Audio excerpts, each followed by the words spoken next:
षष्ठोध्याय धूम्रलोचन वध।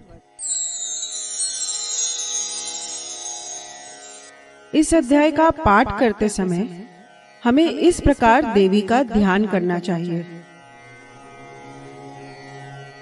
मैं सर्वज्ञेश्वर भैरव के अंक में निवास करने वाली परमोत्कृष्ट पद्मावती देवी का चिंतन करता हूँ। वे नागराज के आसन पर बैठी हैं। नागों के फणों में सुशोभित होने वाली मणियों की विशाल माला से उनकी देहलता उद्भासित हो रही है। सूर्य के समान उनका तेज है। 3 नेत्र उनकी शोभा बढ़ा रहे हैं। वे हाथों में माला, कुंभ, कपाल और कमल लिए हुए हैं तथा उनके मस्तक में अर्धचंद्र का मुकुट शोभित है। ऋषि कहते हैं, देवी का यह कथन सुनकर दूत को बड़ा अमर्ष हुआ और उसने दैत्यराज के पास जाकर सब समाचार विस्तार पूर्वक कह सुनाया। दूत के उस वचन को सुनकर दैत्यराज कुपित हो उठा और दैत्य सेनापति धूम्रलोचन से बोला, धूम्रलोचन, आप शीघ्र अपनी सेना साथ लेकर जाओ और उस दुष्टा को केश पकड़कर घसीटते हुए उसे बलपूर्वक यहाँ ले आओ। उसकी रक्षा करने के लिए यदि कोई दूसरा खड़ा हो तो वह देवता, यक्ष अथवा गंधर्व ही क्यों न हो, उसे अवश्य मार डालना।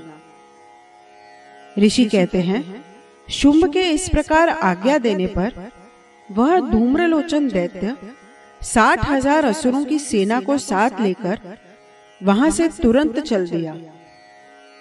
वहां पहुंचकर उसने हिमालय पर रहने वाली देवी को देखा और ललकार कर कहा, अरे तू शुंभ निशुंभ के पास चल।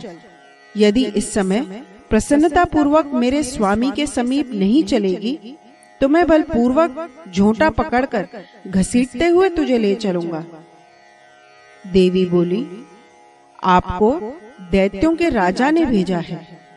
आप स्वयं भी बलवान हो और आपके साथ विशाल सेना भी है। ऐसी दशा में यदि मुझे बलपूर्वक ले चलोगे तो मैं आपका क्या कर सकती हूँ। ऋषि कहते हैं, देवी के यूं कहने पर असुर धूम्रलोचन उनकी ओर दौड़ा। तब अंबिका ने हुम शब्द के उच्चारण मात्र से उसे भस्म कर दिया।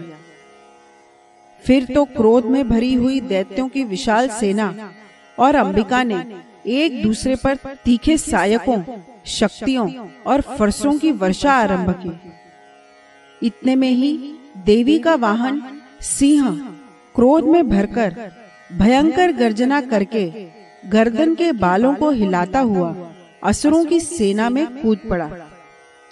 उसने कुछ दैत्यों को पंजों की मार से, कितनों को अपने जबड़ों से और कितने ही महादैत्यों को पटक कर ओठ की दाढ़ों से घायल करके मार डाला। उस सिंह ने अपने नखों से कितनों के पेट फाड़ डाले और थप्पड़ मारकर कितनों के सिर धड़ से अलग कर दिए। कितनों की भुजाएं और मस्तक काट डाले तथा अपनी गर्दन के बाल हिलाते हुए उसने दूसरे दैत्यों के पेट फाड़कर उनका रक्त चूस लिया। अत्यंत क्रोध में भरे हुए देवी के वाहन उस महाबली सिंह ने क्षण भर में ही असुरों की सारी सेना का संहार कर डाला।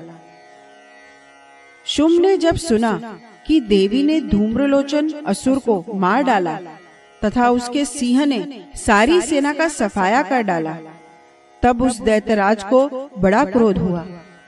उसका ओठ कांपने लगा।